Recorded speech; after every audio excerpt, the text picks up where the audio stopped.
he was a bit of a boffin, and he was talking about additive synthesis. And I said, no, I want additional synthesizers, you know.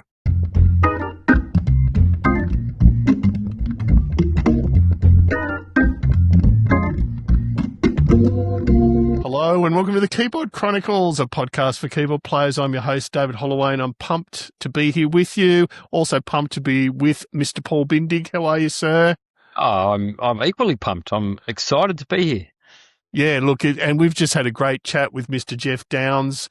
Long-term listeners or viewers of the podcast may recall way back in episode 38, seems an eternity ago, I had the pleasure of catching up with Geoff. And so for those of you that are interested in Geoff's full history, he covers a lot of the earlier days in that interview, his time with Asia and so on. The purpose of this one was just a bit of a follow-up chat in the lead up to Yes releasing their new album, Aurora, which you and I have had a bit of a listen to, Paul, and we're quite enjoying it.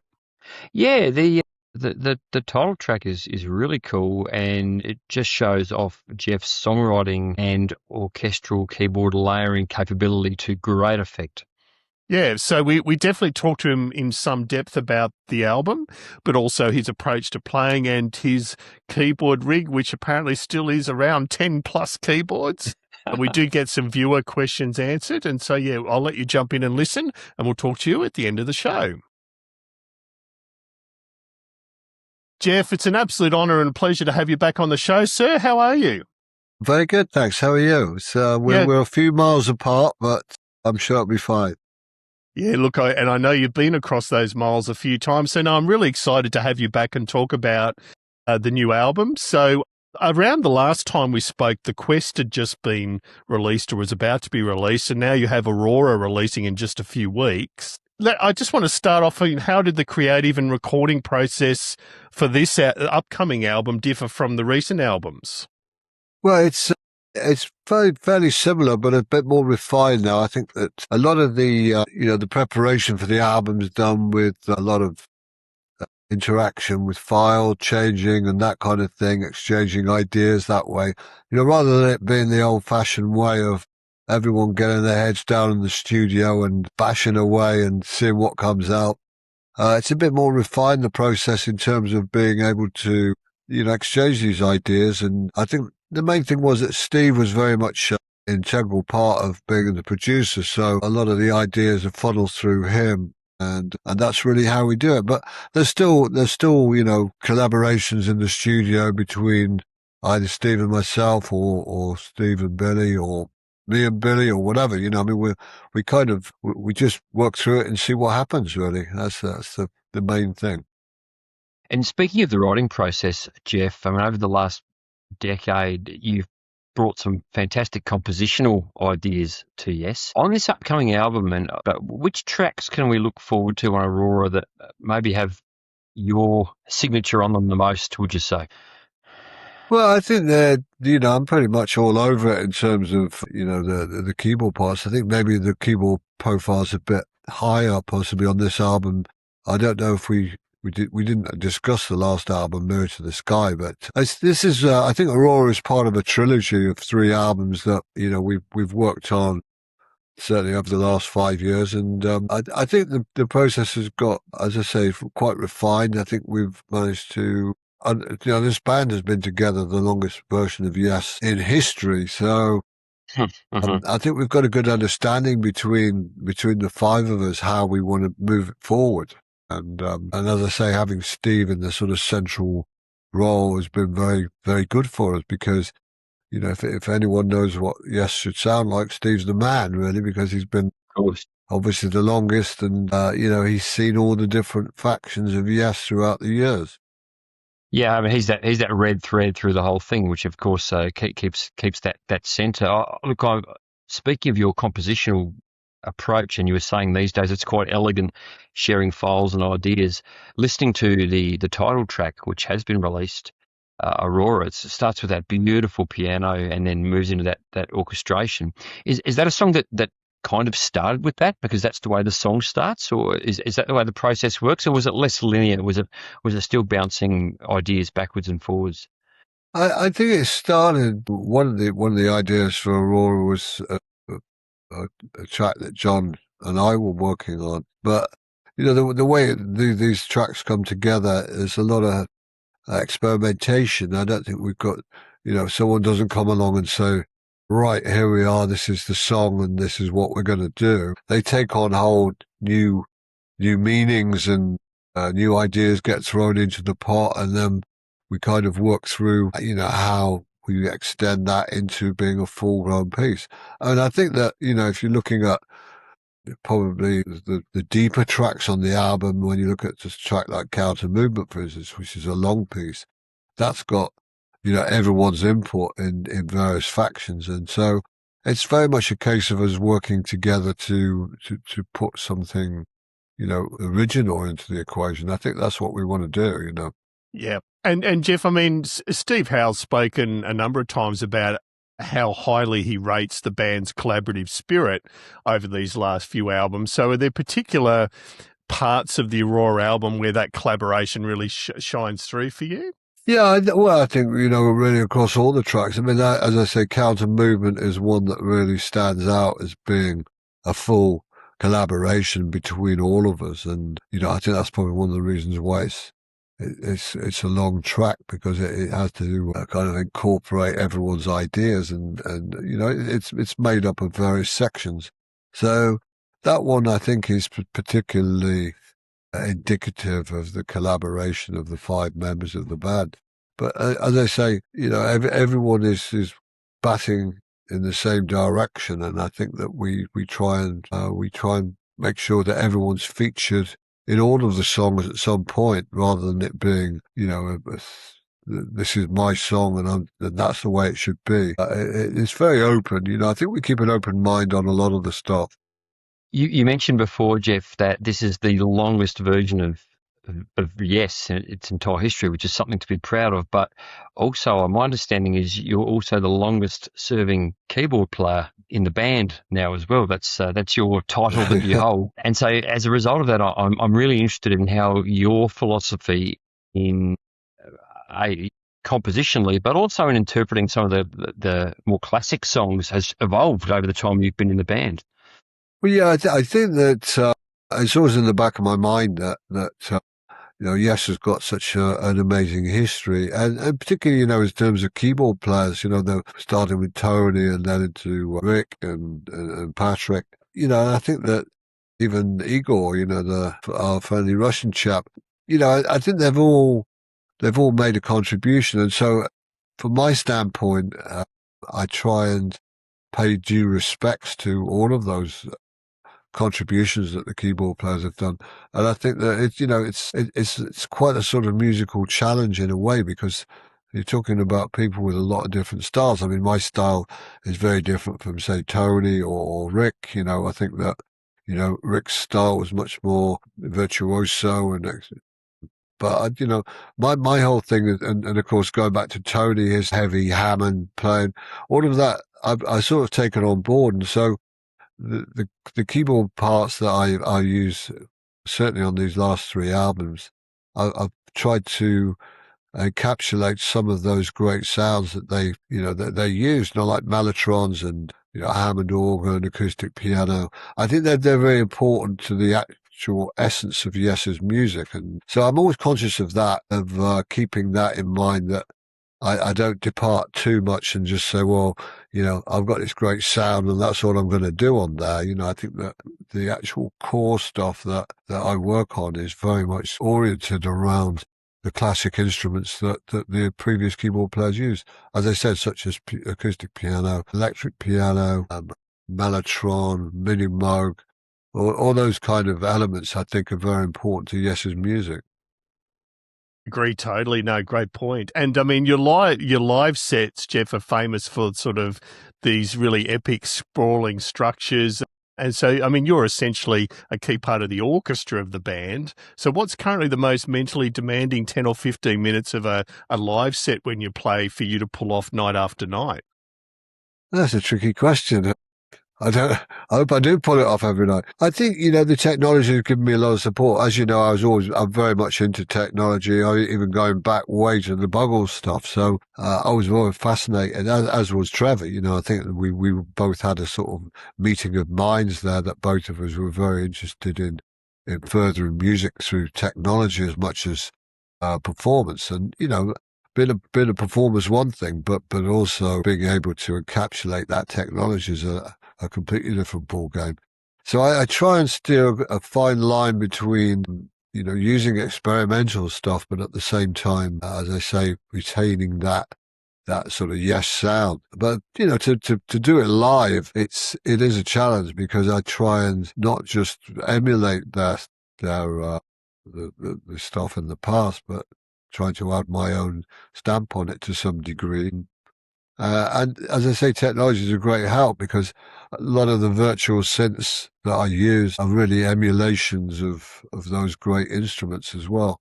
So I try and condense it down as much as possible, but it's an interesting fact from more of a musicology point of view than anything else, that I can keep the essence of the Yes music, but at the same time use my own experimentations. Yeah, and that leads me to something I'm really curious about, Geoff, which is if we think about the Aurora sessions, and I'm wondering what we can expect to hear. So, are you relying on particular soft synths and sounds that you may have used in your live rig, or for these studio recordings, did you dig into some old original vintage, as you said, getting those mellotron sounds? Yeah, what did you use for Aurora? Well, I think it will be a case of, I mean, obviously we're not taken out on the road yet, but I think it'll be a case of trying to parallel up. I mean, I keep the data, so I know what sounds I used here, there, and everywhere on the album. So it's not that difficult for me to know that, because I'm playing myself, and that's a lot easier to be playing someone else. So I think, yeah, I really just focus on the parts that I played. You can't obviously, there's a trillion overdubs on there, so you can't actually physically emulate every single part unless you start running backing tracks, which we don't do. I think that the beauty of watching a band like Yes is that each guy's doing his own thing, and it's not, there's no tricks. There's no, hey, if I haven't got a big orchestral choir coming in at the back of me or whatever, I think that I try and keep it very organic. But, as I say, it is a challenge, but I've got lots of keyboards to be able to put it on. I've always got a piano there. I've always got a Hammond organ there. So, that's been my thing from the beginning, really, is that I consider myself to be much more of an orchestral keyboard player rather than a single line virtuoso guy soloing all over the place. My whole thing is about musical textures. And, people used to say to me, well, particularly when I was doing Asia, for instance, and they talk about, the wall of sound of keyboards, which was my thing, really, is simulating orchestral instruments. I could get an oboe sound out of a mini Moog. I could get a string sound out of an ARP Selena. So that was my thing, was actually, because I studied a lot of instrumentation at music college. So, that kind of carried me on through, and I find it very interesting. I still find it very interesting. I'm fascinated to experiment and get these sounds together. Yeah, no, absolutely, and that probably is a nice segue, Geoff. We let our viewers and listeners know that we were going to be talking to you, and one of the friends of the show, Dewey from Wales, so obviously much closer to you than us. Okay, yeah. He was very fascinated to find out more about your keyboard rig. So as you've just mentioned, wall of sound, traditionally large keyboard rigs. Derry's wondering, have you sort of been intentionally slimming it down in recent years, and that he knows you were down to sort of 2 keyboards with Asia, as you just mentioned, when you last toured there, or are all those keyboards still in your mind pretty necessary just to have that diversity of stuff to draw on? Well, I've got a very different rig with Yes. I think that, you can't imagine seeing Yes with just maybe one guy, playing one keyboard. I think that it's the visual thing is as important as anything else. But at the same time, I'm not saying I'm being flash and I've got a load of keyboards just sitting there doing nothing. I think that I want to have, as I said, all those sounds at my disposal. And it's great to be able to have the luxury of that. I mean, say for instance, in Asia, it's a much more tight ship in terms of what I can do. So I can really get it down to 2 keyboards, and I can put the various sounds across all the different zones and do it that way. But I think with Yes, I just like to have the fact that I can stretch out and have, maybe I'm down to about 10 keyboards now, which some people might think is a bit excessive, but as I say, it's an interesting rig. There's quite a bit of old stuff in there because I think that, I've got some older synths in there, like a Roland JP8000, which is, to me, is a great sounding machine. I've got a few of those because they don't stand the test of time, a lot of these old synths, so, but I've got good cover with the analog synths. I use a lot of Roland stuff, module, and I just try and effectively make as big a noise as possible. That's my gig. That's all it is. I used to have these arguments with these guys and say, "Why have you got so many synthesizers?" You go on stage. I mean, one time I had 28 synthesizers on stage, and the guy said, "Well," I said, he said, "Why don't you just take one and just work it out?" I said, "Well, I wouldn't be able to get all the sounds I want to get out of one instrument." And I think that I said, they said, well, he was a bit of a boffin and he was talking about additive synthesis. And I said, no, I want additional synthesizers, So that was my thing, was just having a great collection. You've produced some incredible records throughout your career with multiple bands, and many, many people know your work. Even the people who don't think they know your work know your work. When you're arranging your keyboard parts for Yes, though, does your producer brain ever clash with your player brain, given that, as you mentioned yourself, Steve is the main man when it comes to producing Yes? Well, I think when we did the keyboards on Aurora, and I did quite a few sessions with Steve, normally one-on-one with Steve and the engineer there. I think it was, we'd listen to part of the track and I'd discuss with Steve and say, what do you think we should put in there?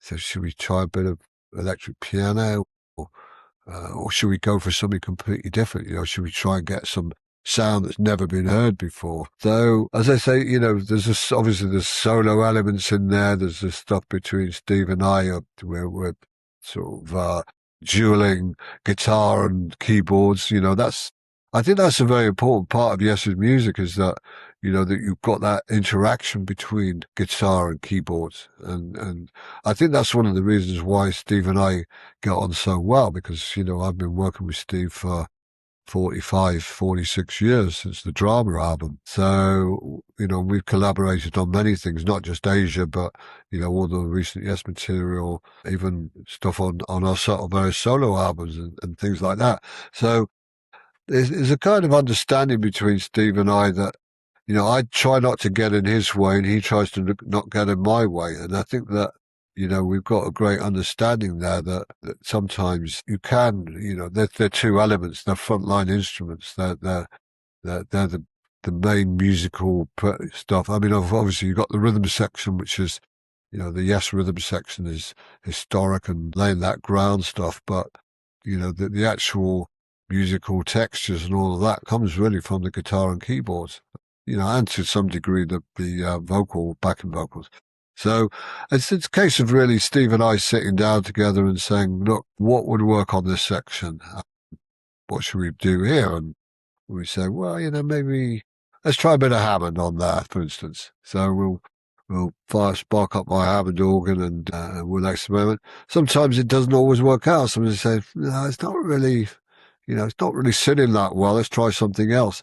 So as I say, there's a lot of experimentation, and that's really part of the creative process, is that you've got to try all these things out, because sometimes the wackiest idea from some sounds, you persevere with it and go, wow, that's pretty good. That works well, Yeah, no, great insight. And Geoff, I mean, another great partnership within the band is the Songwriting Partnership. As you said, you and Steve, but also you and Jon have developed a really strong writing partnership in the modern era of Yes. What do you think it is about your respective musical backgrounds that makes that work so effectively? Because you come from very different backgrounds.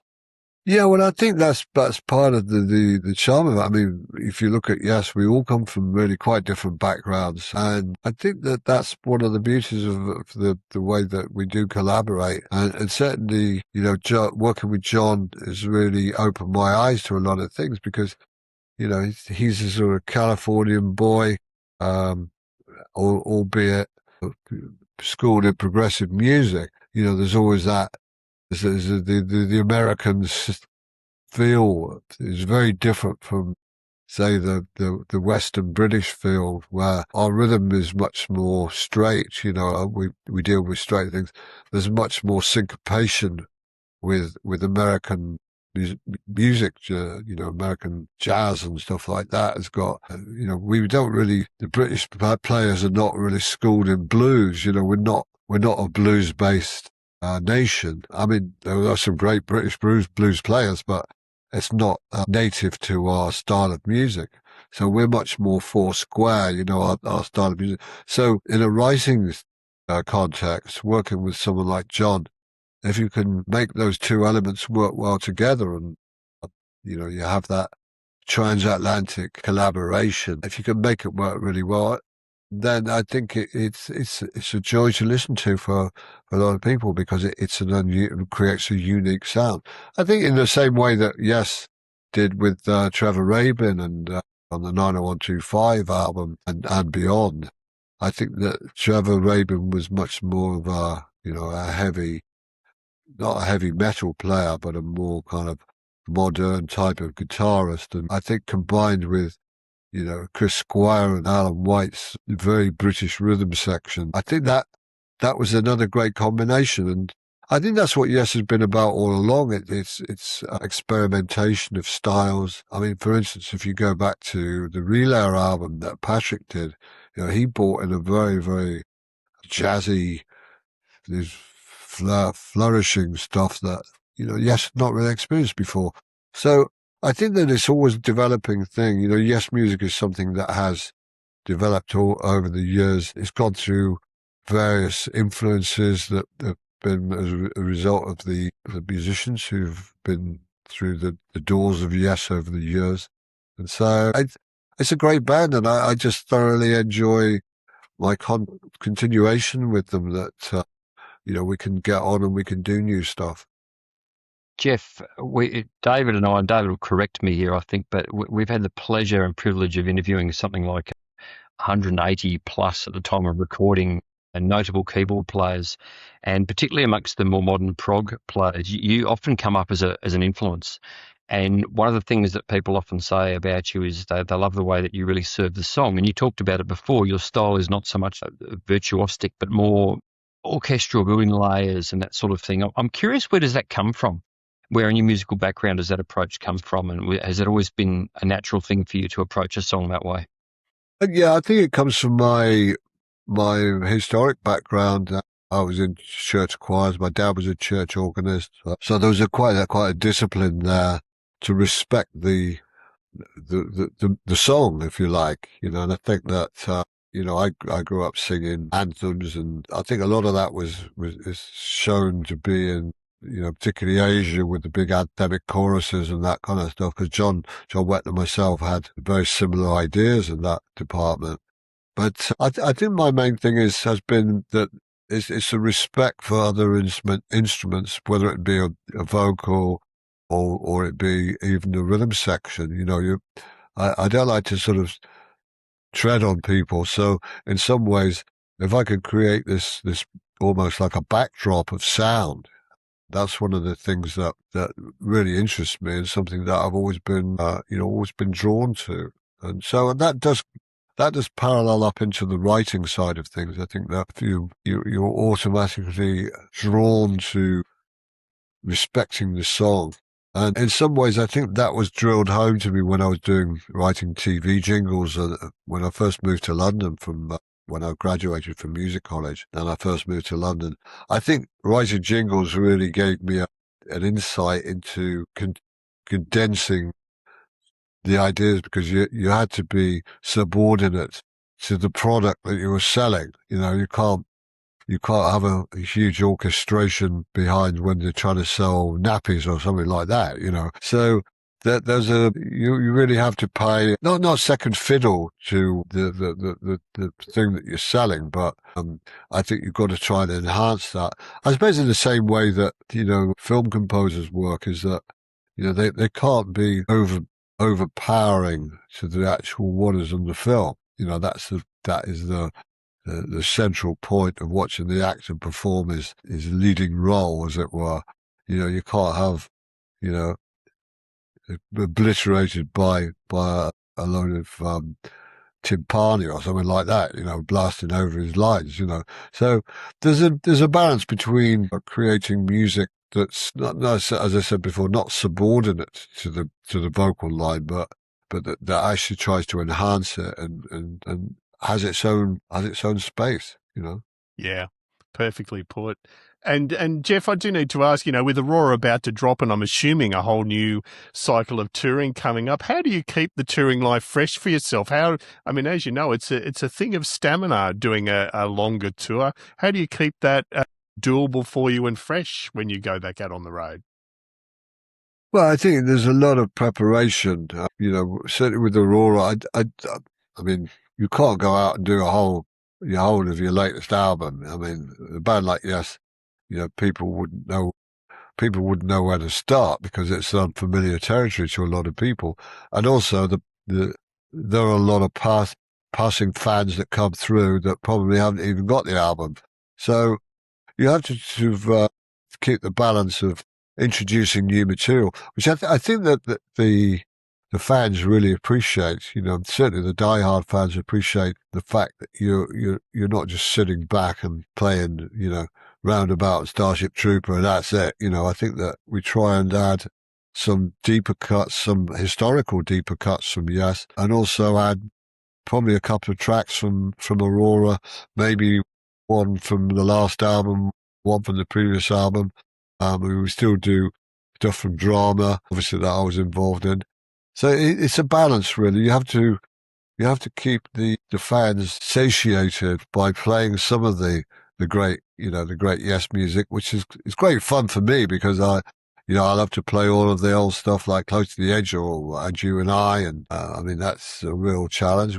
Recently we've been doing the whole of the Fragile album, which was a great thing to be able to do, because doing an entire album that I was not involved with takes an enormous amount of preparation. So it's all about the prep and then the pre-production. I think once you get that behind you, then you can go out and play it and perform it and enjoy it.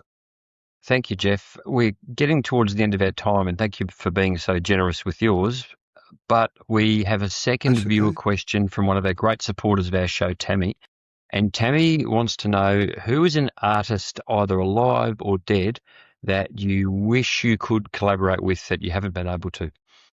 Well, there's quite a few. I mean, live, I'm not sure. I'm schooled in a lot of the old stuff, and sadly, we've lost quite a lot of great musicians and great people, certainly in recent years.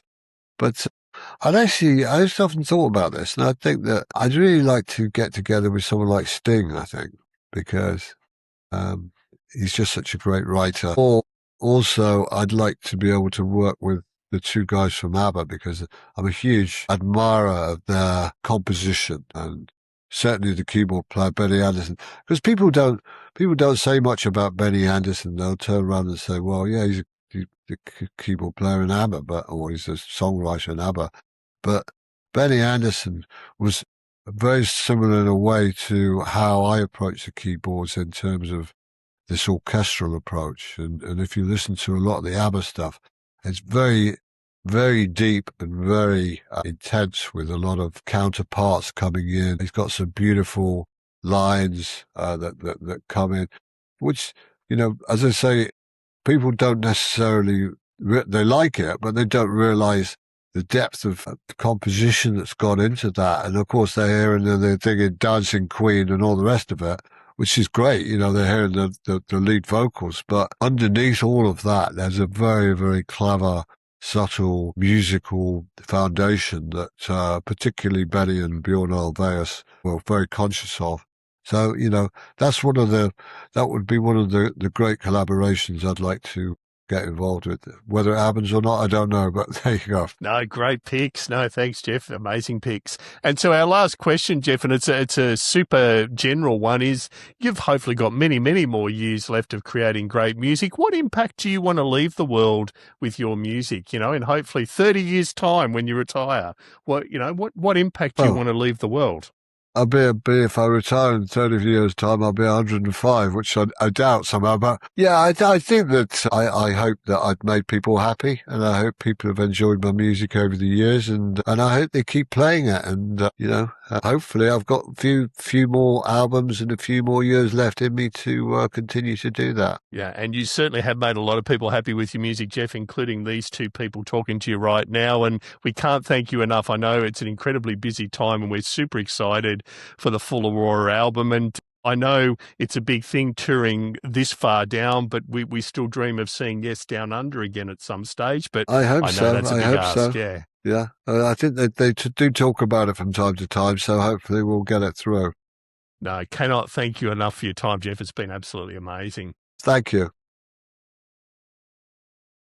And there we have it. So as we said at the start, Paul, Geoff's such a great guy. It was really brilliant to catch up with him again and see what's been happening the last few years.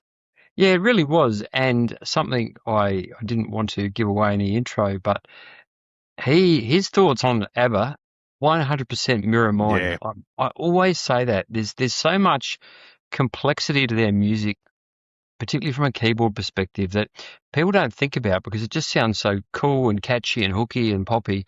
And that, I think, is a real art. So I loved hearing him talk about that, but also about his process and his excitement for the new album. And great to see Yes are still going strong. And, hey, like he said, one of the great things about Yes is they're still writing original material, putting it out there, and giving all their fans, old and new, something new to listen to, which is great. Yeah. And I hugely respect that. So, no, big thanks to Geoff for his time. A big thanks to you all out there for your time and to our viewer questions. So those two viewer questions were from our supporters that are either Substack, Patreon, or YouTube members. For the sake of a couple of bucks a month, you too can join that cohort and get to ask your own questions and potentially co-host a show and talk to a guest yourself if that's your thing. Do check out either Substack, Patreon, or YouTube under the Keyboard Chronicles. As I said, all the pricing and that is there, and it really does help us keep going. Now, speaking of shout-outs, I do want to shout out to those two people that we ask questions on behalf of. So Tammy from Tammy's Musical Stew, thank you as always, Tammy, for your thoughtful questions. Mr. Dewey Evans from the sunny land of Wales, thank you, sir. The Dreamscapers, Mr. Paul Heaton, amazing ambient music creator on YouTube.